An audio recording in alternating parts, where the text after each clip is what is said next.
तो मौलाना कासिम, मैं सिर्फ आपसे एक सवाल पूछता हूं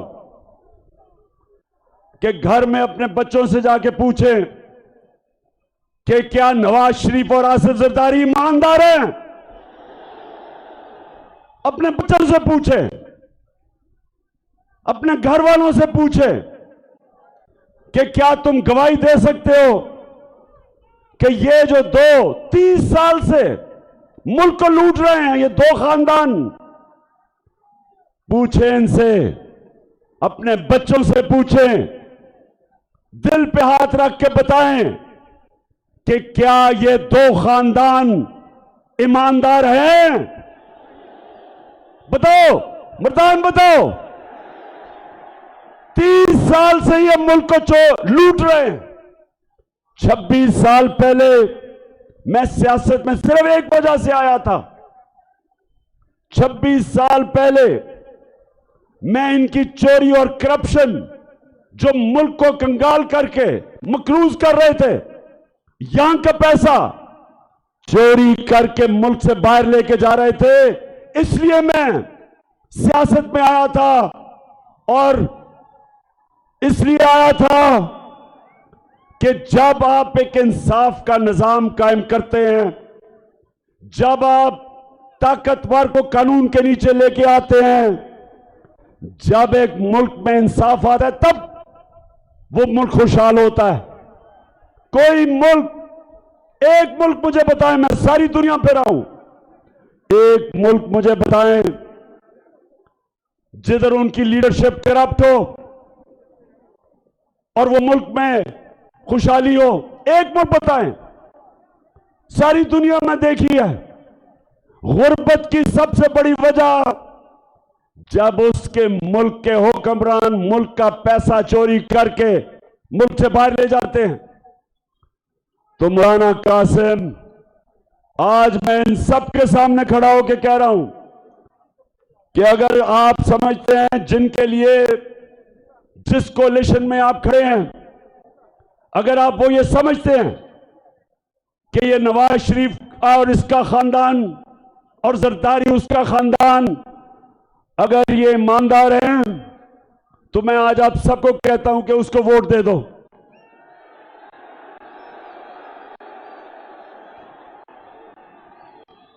लेकिन मौलाना कासिम साहेब, इनके ऊपर तो चोरी पे किताबें लिखी हुई हैं। इनके ऊपर तो बीबीसी ने 2 फिल्में बनाई हुई हैं इन दोनों की चोरी पे। इनके ऊपर किताबें हैं इनकी चोरी की।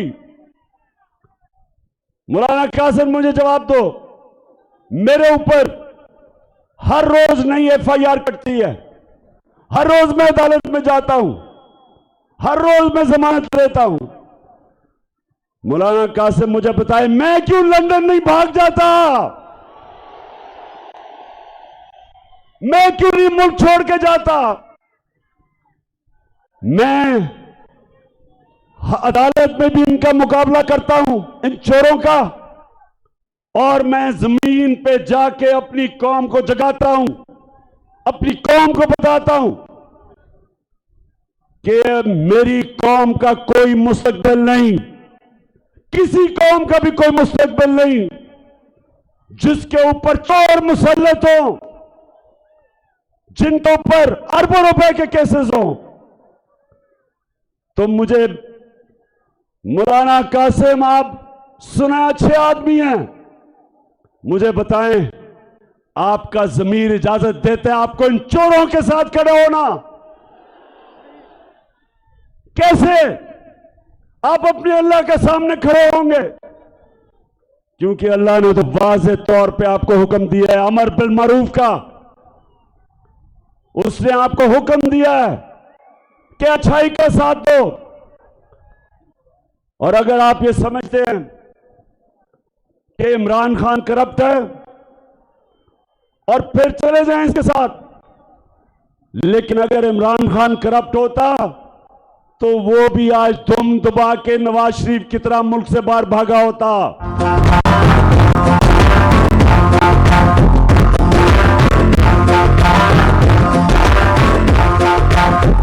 खड़ा है इमरान मर्दान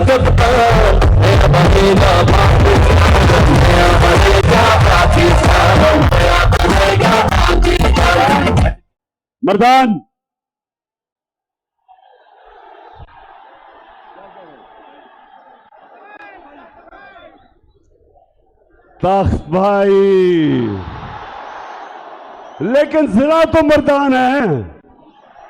तख्त भाई सुनो, अच्छा तख्त भाई फिर से हाथ उठा के बताओ, आपने मुझे हारने नहीं देना। मैं सबकी जिम्मेदारी लगा रहा हूं, जितने यहां खड़े हैं मैं सबकी जिम्मेदारी लगा रहा हूं कि आपने घर घर जाके लोगों को निकालना है। ये जो चोर हैं इनके साथ मिला हुआ है इलेक्शन कमिश्नर, एक बदयानतदार आदमी, इनके साथ मिलके इसने कम से कम 10 से 15 हजार जाली वोट दबाई हुई है और हमने 10 से 15 हजार जाली वोट के बावजूद इनको शिकस्त देनी है। मर्दान जब मैं तख्त भाई तख्त भाई बड़ा वैसे जज्बा है आपको अपने तख्त भाई होने का। मैं अच्छा तख्त भाई, हाँ अच्छा तख्त भाई,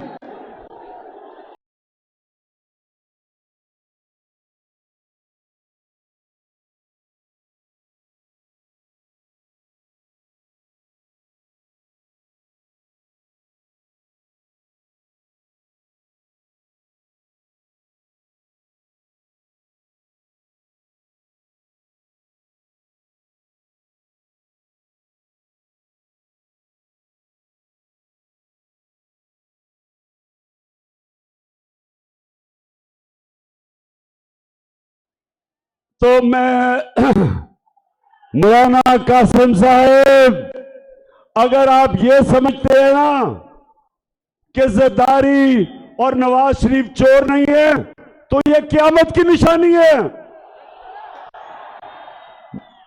करप्शन क्या होती है तख्त भाई? करप्शन क्या होती है?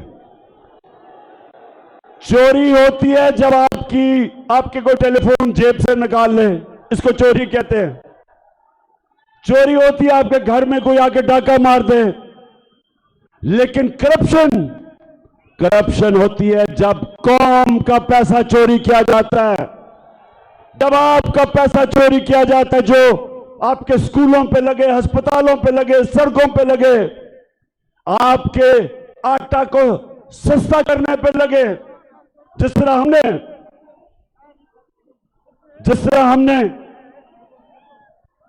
पेट्रोल और डीजल को कम किया, सब्सिडाइज किया, इस पे पैसा। तो जब कौम का पैसा चोरी होता है और दूसरा वो मुल्क से जब बाहर लेके जाते हैं डॉलर लेके, तो डॉलर कम होते हैं। जब डॉलर कम होते हैं रुपए की कीमत गिरती है। जब रुपया गिरता है महंगाई आती है। बाहर से जो भी चीजें इंपोर्ट करते हैं सब महंगी हो जाती हैं जब रुपया गिरता है। तो ये सारे मिलके बताएं कि इनके बड़े बड़े महल्लात, लंदन में जो 4 बड़े बड़े महल्लात, मैं अभी आपको भी फिल्म दिखाने लगा हूं, जरा वो भी देखें। उससे पहले करप्शन ये होती है जब इक्तदार में आके आप अपने इक्तदार का फायदा उठा के पैसा बनाते हैं। मैं जितनी देर इक्तदार में रहा, तख्त भाई सुन लो, 3.5 साल जब नवाज शरीफ उतना देर रहा, उसने 17 फैक्ट्रियां बनाई। जब वो इक्तदार में था 90 से 93 तक 17 फैक्ट्रियां बनाई उसने। और मेरा रिकॉर्ड देखो कि 3.5 साल में मैंने अपने दादा की भी जमीन बेची, अपने बाप की भी जमीन बेची। एक बताएं कि इमरान ने फायदा उठाया हुआ इख्तियार का? एक बताएं। हर चीज ये सारों से पूछते फिर रहे हैं कि कोई बताए इमरान खान ने कोई चोरी की हो। मैं इन सबको बताता हूं, चैलेंज करता हूं तुम्हें कि कभी किसी प्राइम मिनिस्टर ने ऑफिस में आके इतना मुल्क का कम पैसा खर्च नहीं किया, इतना पैसा बचाया नहीं। मेरा चैलेंज है इन चोरों के मुकाबले में। तो मर्दान, तख्त भाई, जिला मर्दान, अच्छा तख्त भाई सुनो। अच्छा अब मैं दो और पहले मैं आपको ये दिखाने लगा हूं, ये जरा अभी सारे बैठ जाएं क्योंकि मैं इनको एक फिल्म दिखाने लगा हूं। मैं ये चाहता हूं, बैठ जाओ तख्त भाई, मैं ये चाहता हूं कि ये जब आप फिल्म देखेंगे तो मौलाना कासिम को जरूर आपने ये बताना है इस फिल्म का। अब ये देखें, बैठ जाओ ताकि वो देख लें पीछे। अच्छा मर्दान सुनो जरा, ये फिल्म क्या है। मुझे पता चला, उधर भी नीचे बैठ जाओ, उन्होंने देखना वो फिल्म। शाबाश, नजर आ रही है सबको। अच्छा अब पहले मैं बैकग्राउंड बता दूं कि मुझे पता चला कि लंदन के सबसे महंगे इलाके के अंदर 4 अरबों रुपए के महलात ये नवाज शरीफ ने खरीदे अपनी बेटी के नाम पे। ये आज से कोई 10-11 साल पहले की बात है। तो जब मैंने ये कहा तो नवाज शरीफ की बेटी मरियम टीवी पे आई, तो सुने उसने क्या कहा, ये देखिए जरा आप।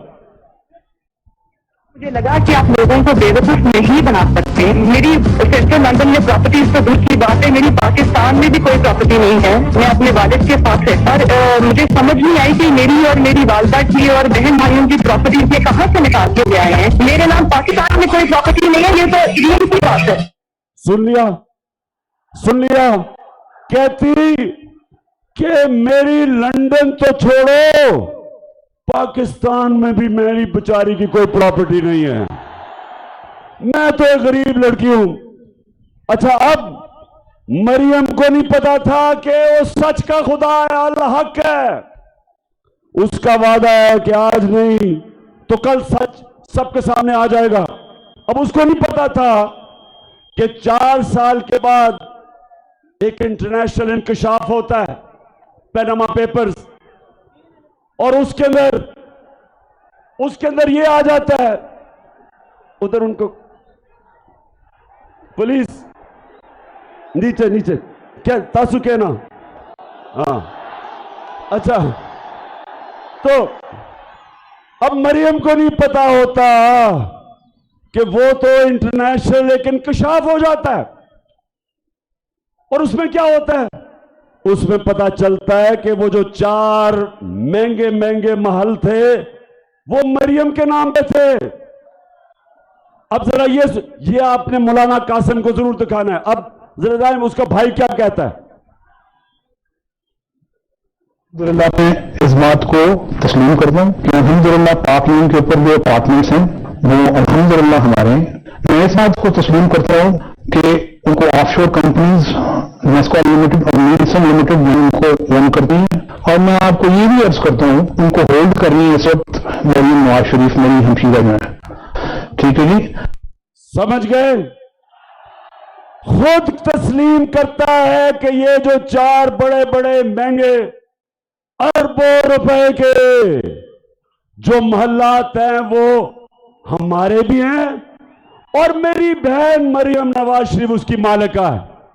सुन लिया। पहले कहती कि मेरे पास तो लंदन छोड़ो पाकिस्तान में भी कुछ नहीं है। जब इंकशाफ हुआ कि लंदन के सबसे महंगे इलाके में अरबों रुपए के 4 महलात इनके, ये क्यों इसने झूठ बोला, तख्त भाई क्यों झूठ बोला? क्योंकि चोरी का पैसा था। इसके बाप ने पैसा चोरी करके बाहर लेके गया था। अच्छा अब जब पकड़ी गई, अब मरियम, मैंने कभी किसी को अब जरा ये अगली मैं वीडियो दिखाने लगा हूं, जरा गौर से देखना। मैंने अपनी जिंदगी में तख्त भाई, मैंने कभी अपनी जिंदगी में इतने सीधे मुंह से झूठ किसी को नहीं बोलते देखा जितना मरियम बोलती है। अब ये देखें जरा, ये क्या कह रही है। हसन हुसैन के पास आज जो भी है वो एक अरबपति दादा के पोते हैं। उस अरबपति दादा के पोते हैं जो 1960 और 70s में पाकिस्तान का अमीर तरीन इंसान था। ये जो एसेट्स हैं, ये जो बिजनेस के लिए पैसा है, ये सारा दादा से डायरेक्टली बच्चों को ट्रांसफर हुआ। सुन लिया, कहती अब ये कह नहीं सकती थी। देखिए मैं आपकी तरबियत भी कर रहा हूं ना तख्त भाई, मैं आपकी तरबियत भी कर रहा हूं। अच्छा अब इसने क्यों कहा कि जी वो वालिद की नहीं, क्योंकि वालिद का जिस वक्त नाम लेती तो सबको पता था कि वालिद के पास तो पैसा ही नहीं था वो प्रॉपर्टी लेने का, तो उन सबको पता चल जा रहा था कि वालिद ने अवाम का पैसा चोरी करके लिया है। तो कहती दादा का है। अब दादा दुनिया में नहीं था। अब दादा को कौन कहे कि दादे के पास है या नहीं है। अच्छा अब मरियम का जो दादा था वो शहबाज शरीफ का बाप है। मरियम का दादा शहबाज शरीफ का बाप है। अब शहबाज शरीफ अपने बाप के मुताल्लिक क्या कह रहे हैं, जरा आप ये देखें। मेरे खानदान को 22 खानदानों में शुमार नहीं होता था। मुझे इसके ऊपर बाइस फख्र है कि मेरे वालिद का ताल्लुक एक गरीब किसान के घराने से था। मेरे वालिद का ताल्लुक एक गरीब किसान के घराने से था। हिंदुस्तान से वो तख्त भाई सुन लिया। वो कहता गरीब किसान था दादा, वो कहती अरबपति था। और असल में सबको पता है कि क्या हुआ। मैं इसलिए मौलाना कासिम साहब देख लो, ये झूठों को देख लो। आप इनके साथ बैठे हैं अमर बिल मारूफ, आप अमर बिल मारूफ के साथ नहीं, आप नही अनिल मुनकर के साथ बैठे हैं। आप एक दीनी आदमी हैं, आप कैसे चोरों के साथ जा सकते हैं। और मेलू नहीं लड़ा यहां से, वो 4 सत्ता से लड़ रहा है। और इंशाल्लाह फिक्र ना करो, इंशाल्लाह धांधली के बावजूद जीतेंगे। आपको पता है तख्त भाई, आपको पता है कि ना पाकिस्तान में जब मैं क्रिकेट खेलता था अपने अपने अंपायर होते थे, ना पाकिस्तान हिंदुस्तान में जीतता था, ना हिंदुस्तान पाकिस्तान में जीतता था। जब उनका मुश्किल वक्त आता था उनके अंपायर मदद करते थे। और मुझे अफसोस से कहना पड़ता कि हमारे अंपायर भी हमारे मदद करते थे। लेकिन एक दफा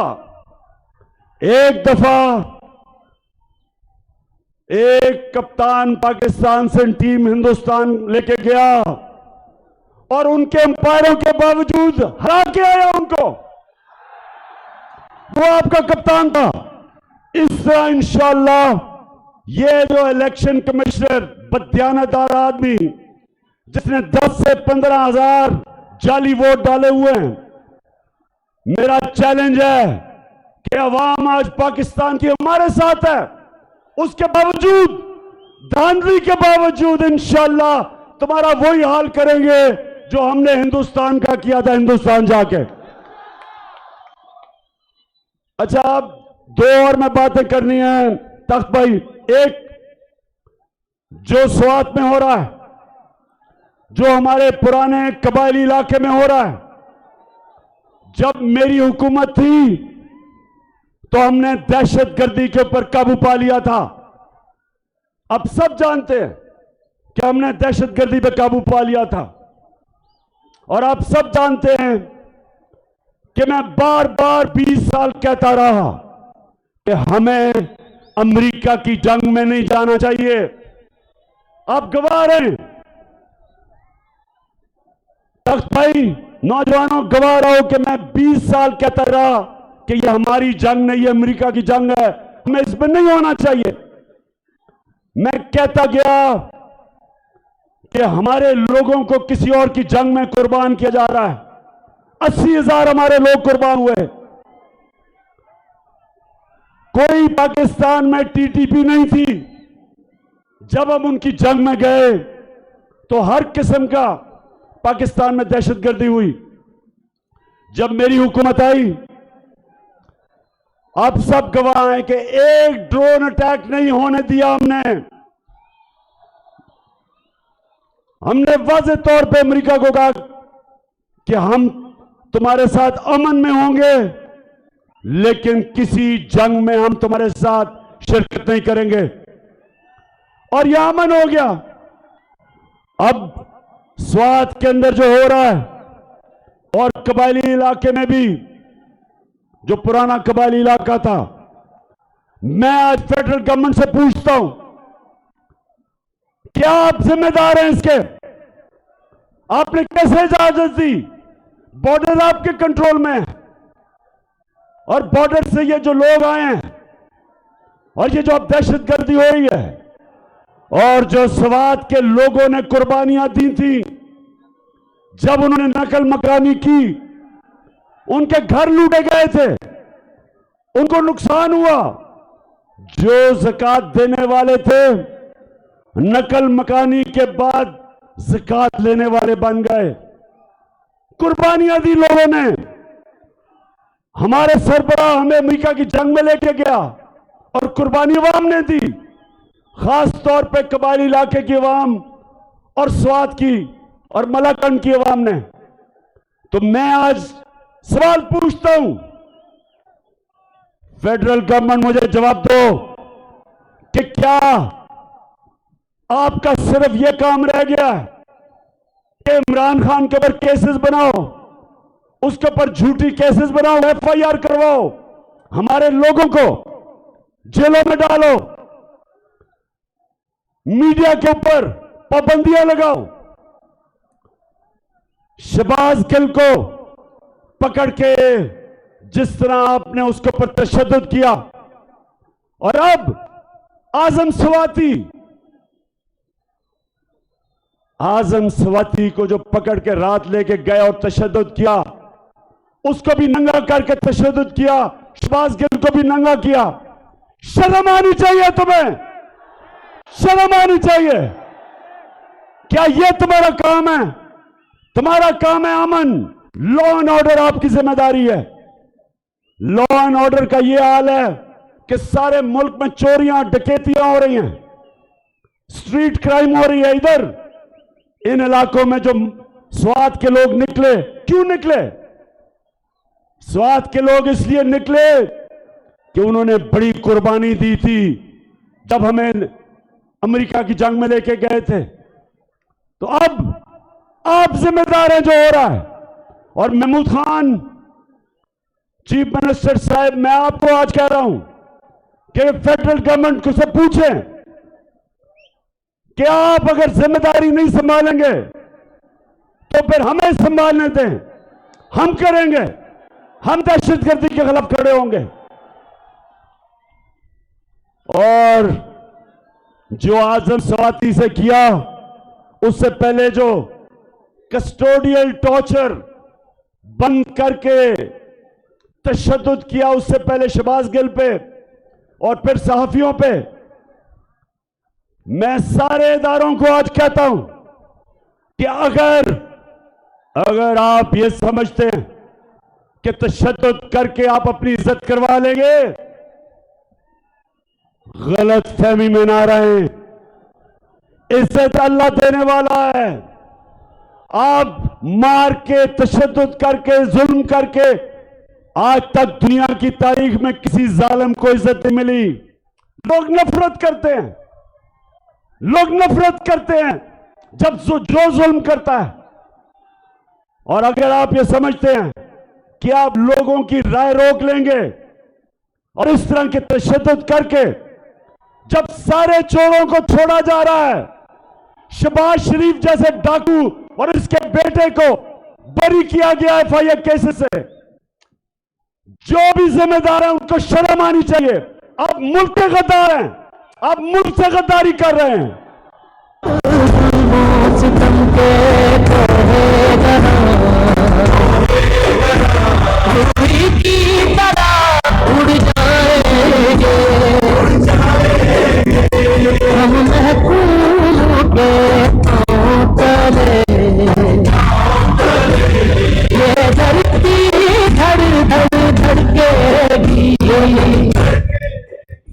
जो भी इन चोरों को एनआरओ दे रहा है वो इस मुल्क का गद्दार है।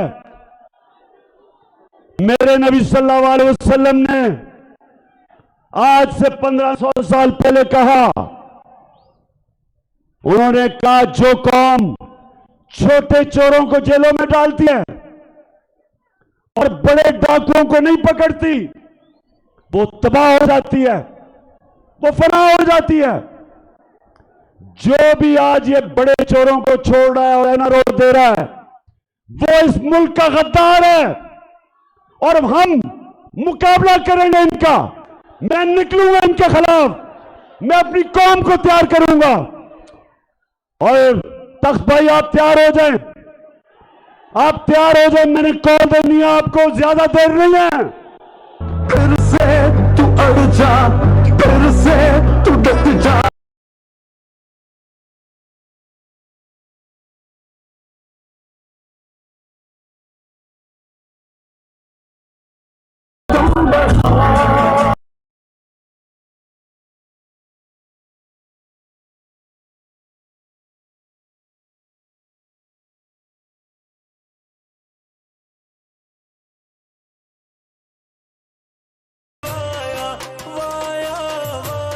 इस मुल्क में चोरों को एनआरओ दे रहे हैं और अवाम के ऊपर तशद्दुद कर रहे हैं, मीडिया को बंद करके, सोशल मीडिया के पीछे मेरे ऊपर केसेस करके, ये अपने कानों से निकाल लो, जिन्हों में डाल लो। सब जो समझते हैं कि अगर इमरान खान को जेल में डाल के या उसके ऊपर केसेस करके वो पीछे हट जाएगा, मैं और जोर से आपका मुकाबला करूंगा।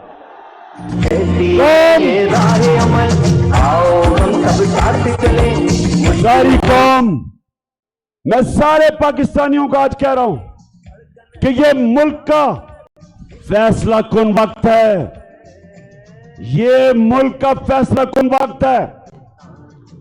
एक तरफ इन चोरों की, इन डाकुओं की गुलामी है, एक तरफ अगर तख्त भाई और मेरे पाकिस्तानियों, अगर हमने इस वक्त जहाज ना की तो इन चोरों की और इनके बच्चों की गुलामी करेगी ये कौम, एक मकरूज और गुलाम कौम बनेंगे। और अगर हम इस वक्त इनके खिलाफ खड़े होकर जिहाद करेंगे, इनका मुकाबला करेंगे, इलेक्शन इनको हराएंगे और इस्लामाबाद के ऊपर जब मैं आपको कॉल दूंगा एक अवाम का समुंदर आएगा, तो इंशाअल्लाह अपने आप को हम हकीकी तौर पे आजाद करेंगे, क्योंकि गुलामों की कोई इज्जत नहीं होती। इज्जत सिर्फ आजाद खुददार कौम की होती है। हरे पासपोर्ट की इज्जत तब होगी, हरे पासपोर्ट की तब इज्जत होगी। आजाद, अभी मैं आपको एक आखिरी वीडियो दिखाने लग रहा हूं, बैठ जाओ जरा, सारे बैठ जाए। आखिरी वीडियो, उसके बाद मैंने आप सबसे हल्फ लेना है, मैं हल्फ लूंगा, लेकिन पहले मैं आपको वीडियो दिखाऊं कि इस मुल्क को ये जो चोर को ऊपर बिठा दिया है, ये मैं कैसे जलील कर रहा है। सुने सुने, मैं सऊदी अरब से होकर आया हूं, मैं यूएई के होकर, अभी मैं तुर्की होकर आया हूं, और मैंने भाइयों को कहा कि आप हमारे बड़े अजीम भाई हैं, हमेशा आपने हमारी मदद की। और मैंने यही कहा, जब मैं आया हूं तो आप समझेंगे शायद, मांगने शायद मांगने आया, मैं मांगने नहीं आया, लेकिन मजबूरी है। और जिस तरह माजी में 75 साल में आपने हमारा हाथ बटाया है, कुछ ऐसा आप हाथ बटा। मैंने कहा मैं वादा करता हूं कि इंशाअल्लाह हम पूरी कौम, हम मिलकर दिन रात मेहनत करेंगे, पसीना कराएंगे, अपने पांव पे खड़े होंगे। शहबाज शरीफ, मैं मांगने नहीं आया, लेकिन मैं बड़ा मजबूर हूं। आप मजबूर इसलिए हैं कि आपने, अपने भाई ने और जरदारी ने मुल्क का पैसा चोरी कर करके बाहर ले गए हो, और लोगों को कह रहे हो कि जनाब हम मांगने नहीं आए, लेकिन पैसा दे दो। तो तख्त भाई, मेरी बात सुन ले। अब मैं आखिरी बात कर रहा हूं, उसके बाद आपसे हल्फ लूंगा। आप सब ने अपनी जिम्मेदारी समझनी है, इस इलेक्शन में भी और उसके बाद मार्च में भी। अब आपने सारों ने अपना हाथ ऊपर करना है, सब हाथ ऊपर करें। मैं यहां